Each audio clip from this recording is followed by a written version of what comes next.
First question is, let me read out the first question. Dear Venerable, thanks so much to give me a very important concept of non-self. However, I am just a layperson. I have my family, I have husband and wife and kids. How this concept can help us to attain more peace in our mind? Okay, self. When our senses personalize all these subjective experiences, you create I like, I hate, I am angry, I don't like it, I'm jealous, I'm happy, I'm glad, I'm joyful. We create all kinds of this kind of emotions, right? Not just wholesome ones, unwholesome ones, some wholesome and some are unwholesome. Is there a chance that you don't personalize subjective experiences? Is there a chance like that, that you don't personalize subjective experiences? Yes, there is a chance that you don't do that. When you are awakened, when you are enlightened, then you don't personalize. When you have anatta, when you have no self, when you don't have a self, you don't personalize. But I can tell you, me, we all personalizing everything. There's no exception. Is there any person who don't personalize? Raise your hands. You know, in some situations like this, some people raise their hands. I don't personalize when I sleep. When I'm asleep, no, I'm sleeping. How can I personalize? You know what? When you are sleeping, you also personalize. You personalize in your dream. In your dream, you still personalize. In your dream, your personalization is even more intensive. Your hatred is more intensive. Your pleasure is more intensive. So there's no 1 second that you don't personalize. So when you personalize, you have dangerously created a self. You know, how you personalize. When you personalize, then you create certain reaction, then you have this I. And you say, what is this I? When I say I, when I personalize something, then I identify something with something. This identity must have some time and space. If there is some time, then what is this I? This I must have a present, must have a future, must have a past. Then what is this I that exists? Anything that exists must have times and space. If certain existence has no time and space, how do you identify it? You tell me. If it's something that there's something that I identify with, and that thing has no times and space. What is that? Well, there's nothing. So anything you identify with, something you call I, right? I can see, right? I can see I. But when you say this is I can see, what can you see? You see your own body, right? My body is I. My body is mine. You can see your own body, right? In the Buddhist language, that is Sakaya Ditti in Pali, and in Sanskrit is Sakaya Dristi. In Chinese is Shen Jian, personality belief. I believe in I. So you created the I out of identity, out of your reaction, out of your personalization. And this I, you have to identify it. Otherwise, you don't know what is I. The only thing you can identify with I is your body. Maybe your mind too. Your body and your mind, right? That's I. But then you say, my body and mind must have a past. My past began with my birth, and my future ends in death, right? And in between, what do I have? I'm struggling for existence in between. In between, I'm struggling for existence. I don't have an existence, but I'm struggling for it because I think I have an existence. I'm struggling to exist, but sorry, you don't even exist. You're struggling for something that you have never existed. So what are you struggling for? You have never existed. So what are you struggling for? You think you exist. You think you exist, but you have never existed. So what did they say? The Buddha said, we're living in a dream of existence. We think we exist, but we have never existed. But you say, I have a body. I exist. But then what is this body? This body has passed. The body is aging, sickness, death, struggle for existence, going to party, getting married, having children, going to school, making sure that my children go to universities, making sure that I make all the money, making sure I go to party, I go to Europe for a trip, for an excursion. I go everywhere. I enjoy sensual pleasures. Everything is like this. But all these ends with death. All these things that I have created for I to enjoy actually is aging, deafness, sickness, departure from beloved ones. I have created this I, and this I created suffering. So I created the suffering. Why am I creating this suffering? I don't know. You tell me. Why are you creating suffering? Because you think you have an I. And that I is delusive. The moment that you understand all this, you are on your way to enlightenment. The moment you understand all this, now you have, unless you're so stubborn that I deny whatever you say. I am I. I have to be rich. And you know, all this identity of I, all this thinking of I, is not someone doing it. It just comes. It's just happening without you, without your knowledge. You don't know it happened. When you're doing something, you make it happen, right?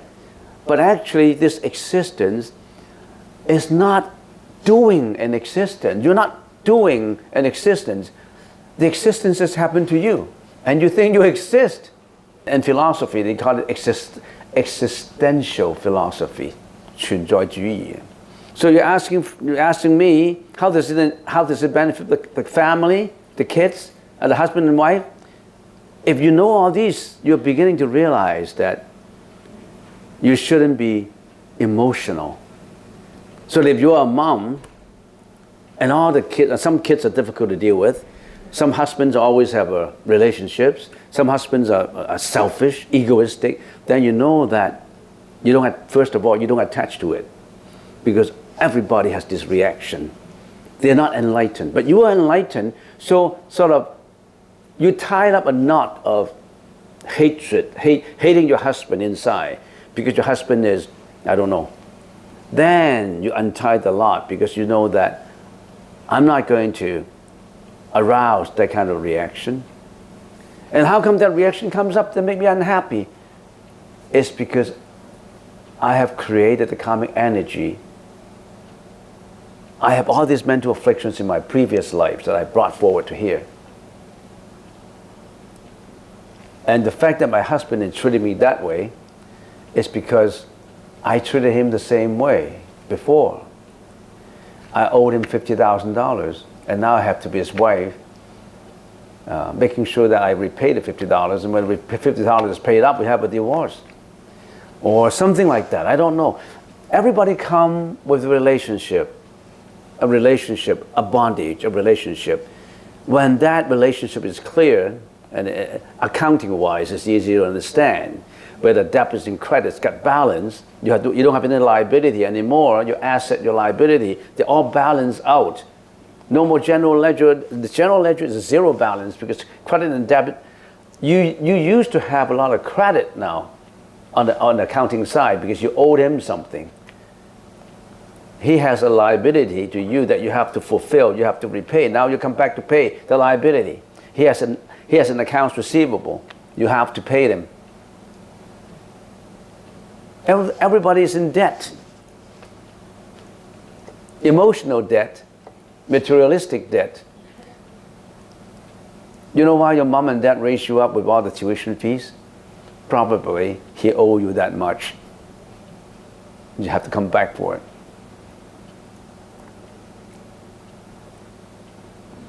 And some kids, some teenagers, they receive all this benefit from their moms and dads. They never think about filial piety. They never think about, I love my dad for paying me so much, for giving me so much.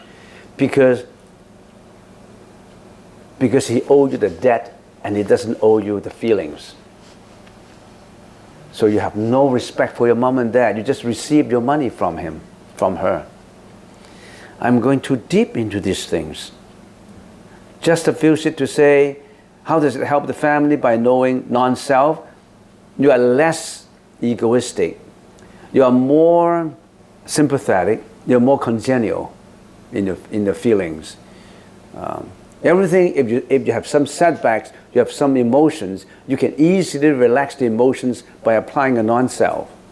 And you can teach your kids to behave in the same way. You know why people become emotional, have a lot of sufferings? Because you cannot untie the knots of emotions inside of you. I think I've answered this. You help your family by knowing non-self, that you're not as emotional. Then when emotions come up, you can control them because your rational mind is stronger than your emotional mind. First of all, you'll be happier. When you encounter situations in your family that people are egoistic, then you know that you're not going to fight it. Because you understand that you cannot use emotions against emotions. Now you know that you have a rational mind to overcome emotions. If they raise in my emotional mind, you have forgiveness. So to practice the Buddhist teaching, a portion of it is forgiveness. You have to learn how to forgive. So if you know that your rational mind must be in control of your emotional mind, your magnitude of forgiveness is much deeper. And that brings up another concept, the Prajna concept, the four immeasurable hearts. In the Pali language is metta. Metta is to render loving kindness. Metta is to render loving kindness. The second one, karuna. In the Pali language, karuna. My loving kindness is only to my family, my friends. But now, more than just to your friends and to your relative, you extend it to all sentient beings. The depth, how deep is your loving kindness? Your loving kindness getting to be very deep, it's so deep that you don't discriminate anybody anymore. You render your loving kindness and your metta and your karuna to everybody, not just to friends you know. What is si in Pali languages? Mudita. Mudita. M-U-D-I-T-A. Mudita. Then you have equanimity of mind. You have all the comfort in you. Why are you uncomfortable? Because you're selfish. We're all selfish. That makes us have emotional feeling. So you ask me, how does it benefit the family? If you don't have self, you must have ci, you must have bei, you must have metta, you must have karuna. Because what? Because you don't have a self anymore. So your loving kindness and your karuna must have a wide magnitude. Then you become very happy. You have this rapture of joy. We call it mudita. Dear Reverend, can you talk about your view of empty? First of all, empty is not my view. It's the Buddha's view. I am not qualified to give you my view. It's not my view. It's the Buddha Sakyamuni's view. The recognition of cycles and dynamics is the awareness of the impermanence. But wouldn't the cycles themselves take the space and time identifying these Are these the existence of its own? So empty is equal to dynamic existence? No, first of all, we don't have any existence at all. What is dynamics? Dynamic is moving. When you're talking about cycles and dynamic, you are talking about evolution. Everything is evolved from one stage to another. You're talking about a cycle, talking about dynamics. When you're talking about cycles and dynamic, you're talking about life and death all the time, samsara. Like after you die, you'll be born again, you're reborn, you make all this karmic again, and then you go into the next life again. So dynamics and cycles is what? It's always moving. And we talk about, when the Buddha talked about nirvana. What is nirvana? Nirvana is no more moving. It is only when you don't move. It is only when there's no cycle and dynamics that you attain an enlightenment. So existence, whatever have cycles and dynamics always exist. What is a cycle? What is a dynamic? There must be existence in a cycle. There must be existence in dynamics. But I can tell you there's no existence. Why is there no existence? We already have explained it. You think our senses exist? You think objects exist? Why can we see something? Just take one example. Why can we see? What are we seeing? We are seeing lights. When there's no light, you don't see, right? If it is complete dark, can you see anything? So the fact that you can see the cycle, you can see the dynamics, is when you're not at darkness. So what you are seeing is dependent on many conditions. The conditions is there is light. So when an object is formed, you are not looking at that object, existence of that object. You are looking at the temporal combination of lights. And usually there are 7 lights, right? Like a rainbow. You have violet, blue, orange, and all this light. When these lights perform together, they give a wavelengths, right? Light radiate to you wavelengths. This wavelength is in frequency. So there's frequency of light. Because of that frequency, your eyes can see. Because the light transport this frequency to you so that you can see. And your eyes can be tuned to that frequency. Sometimes your eyes cannot see certain light. We call it what? X-ray. Ultraviolet ray. You cannot see ultraviolet ray because the frequency is higher than what your eyes can see.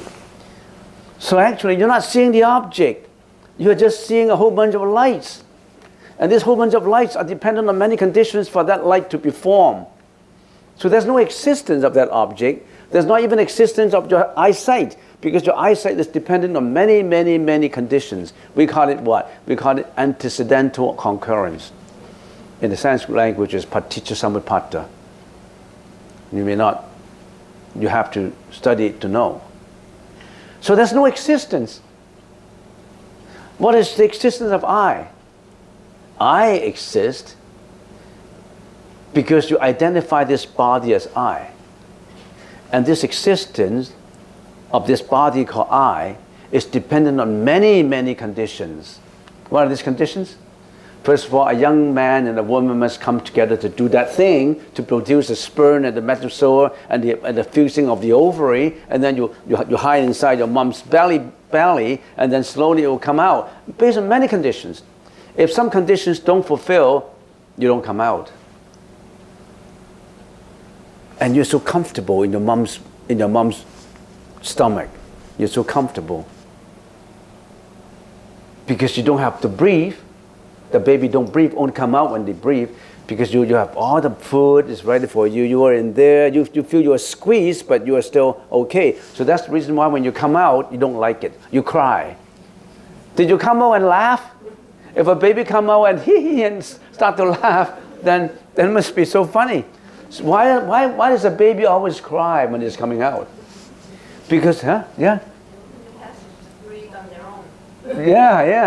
Yeah. Because when you come out, you are so comfortable, so warm inside your mother's body that when you come out, it's air conditioning. And then you're touched by the doctor, and then you're pulled out from there, and then you cut the belt, that string, and you've been so used to the warmth. Now it's getting cold, and you've been put it in a cradle or something, and you have to touching your body, and then you're just too lazy to breathe.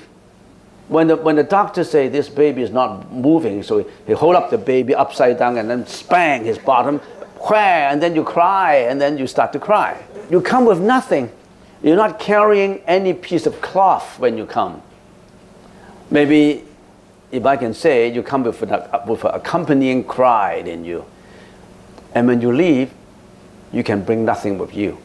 Not your bank account, not your house, not your money, not your status. You come with nothing, you go away with nothing. No exception. And some people say, no, I go away with a coffin in me, and I go away with a location that I bought in Ocean View, and that cost me $8,000, and now it's raised to 12. I can sell it if I don't die to make about $4,000.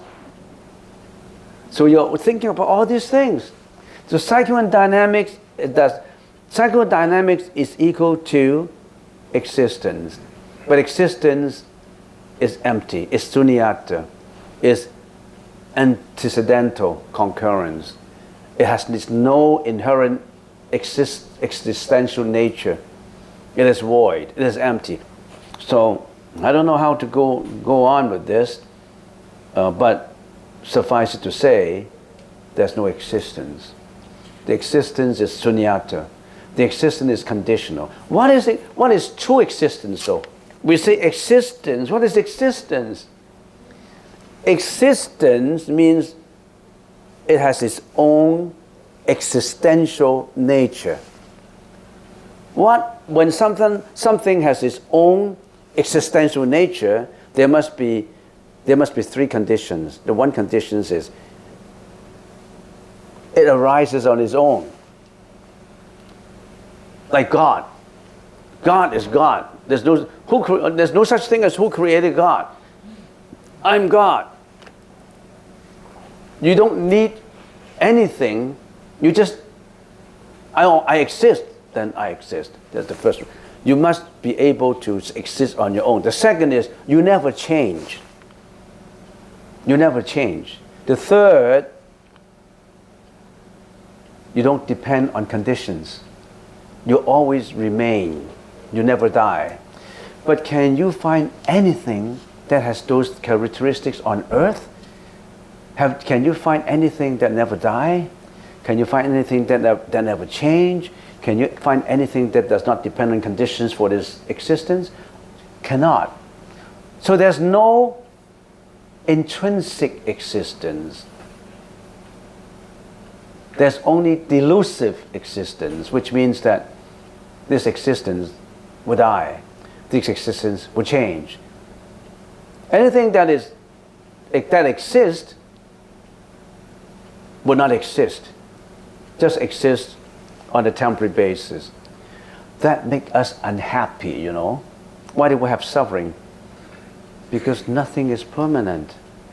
You know what the Buddha was thinking about this problem is that I want to transcend existence. I don't want aging. I don't want death. I don't want sickness. I don't want sufferings. How can I go about transcending existence and suffering, or the belief of existence and suffering? He found a way. And he put it down in sutras. That's nirvana. But I think if you're interested, you should start venturing into it. Not immensely saying that you want to study it because, like a Buddha, for people, for yourself. Should you start venture into this for yourself? Or you still think about the temporal way of living, which has very little value? Anybody who was here in the Chinese New Year's Eve? I was talking about something about the values of life, and some people expressed that that's quite meaningful, and that also triggers the idea in my mind that whenever someone asks, when we teach the younger generation, what do we tell them? Say when we teach Buddhism, how do we tell teenagers about Buddhism? If you tell teenagers about existence, about all these things, they may not listen to you. How do you teach teenagers Buddhism?